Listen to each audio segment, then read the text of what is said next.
Welcome back to this explainer on the Foundry by Forge College. First off, massive congratulations. You have successfully navigated the security and recovery for HD wallets lesson.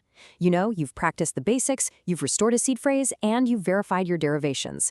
But today we are taking off the training wheels. We're transitioning from just learning the tools to actually drafting the master schematics for the Capstone project in the blockchain fundamentals track. In this session, you're no longer just a student, you are a master engineer. You're an architect tasked with designing a secure, absolutely unbreachable fortress for digital assets. So grab your metaphorical hard hat and your dark green drafting pens because we're about to map out the core security goals for your secure wallet.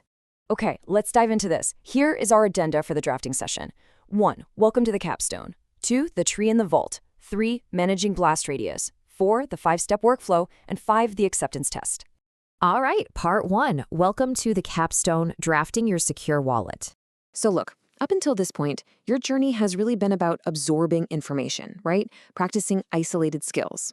You've learned exactly how HD wallets work hierarchically, you've seen how key derivation generates addresses, and you completely understand why secure storage is absolutely vital. Well, now you're stepping into the shoes of an active architect. To build a truly secure wallet, you need way more than just a list of best practices. You need a repeatable, verifiable plan. Your job here is to take all those individual moving parts and synthesize them into a single, coherent, and bulletproof security plan. This capstone is entirely about defining your core security principles before any of the actual hands-on building begins. Think of it like pouring the concrete foundation before you even start framing the house. We're going to explicitly define the rules for wallet creation, establish exactly how your backups are handled, and set strict derivation policies. We assemble all these pieces now so that later on, when you actually generate the wallet, you're simply following your own flawless design.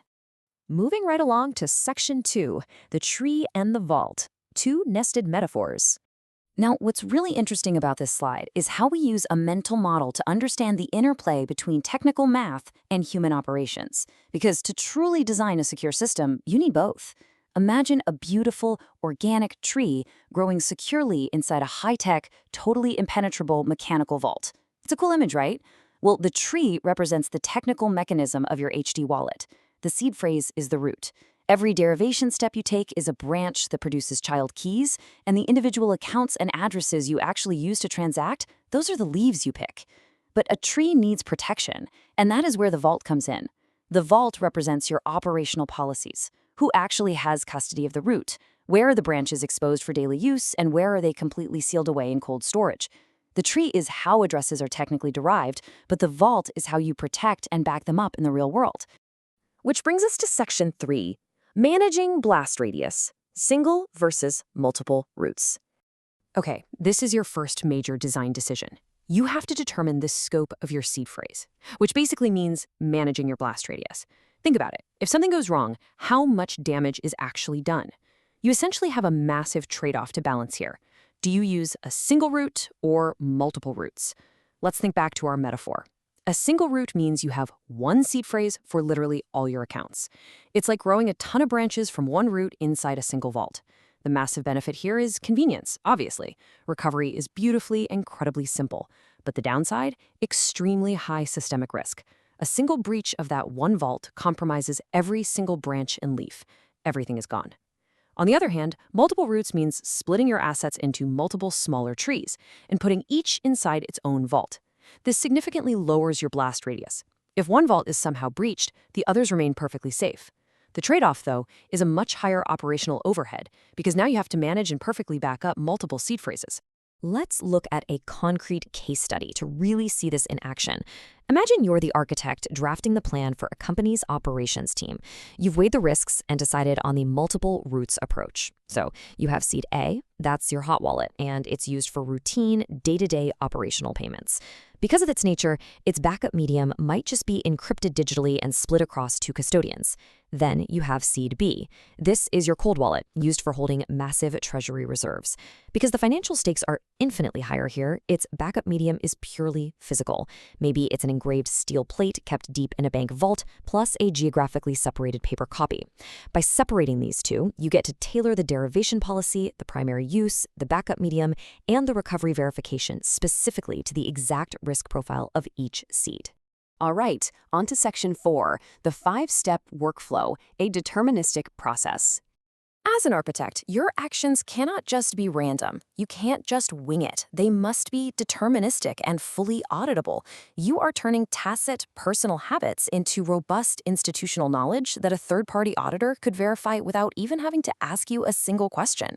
And hey, providing these kinds of ultimate structured toolkits for organized learning is exactly what the programs at Forge College are all about.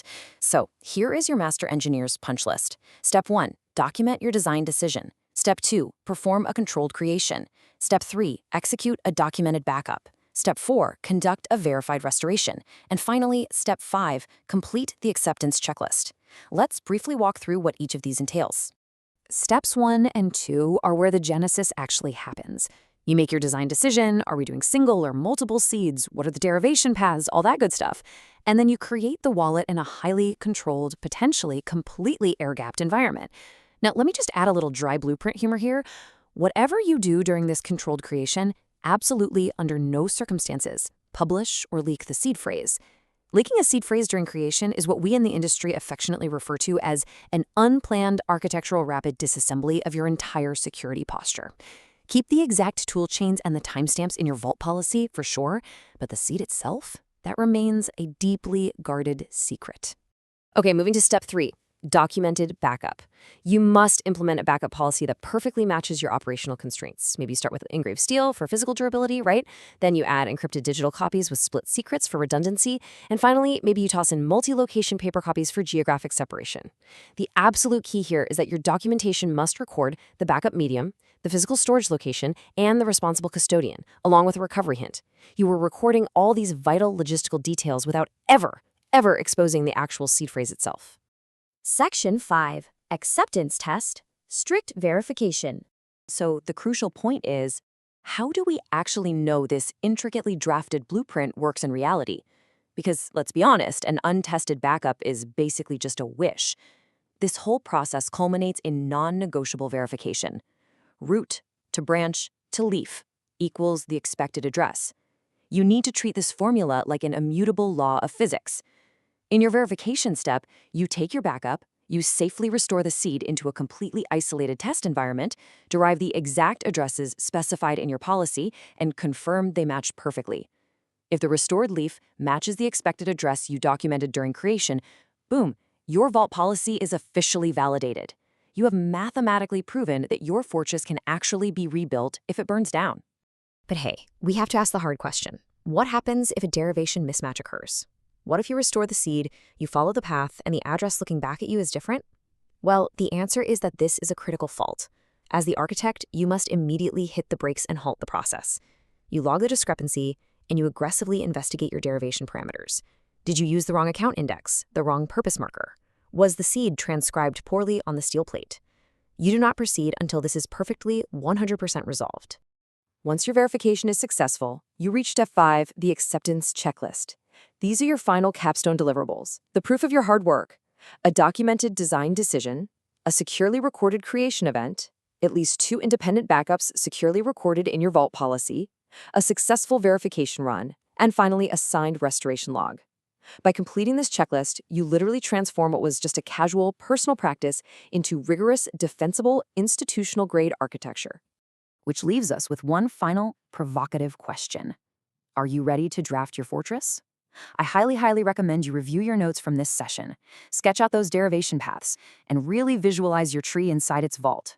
You are now fully equipped with the principles to build something truly secure. Thank you so much for joining me for this explainer. To dive deeper into the hands-on building phase and to explore a massive library of other fantastic Web3 related topics, make sure you visit the educational resources over at forge.college. Keep building, keep verifying, and I will see you in the next one.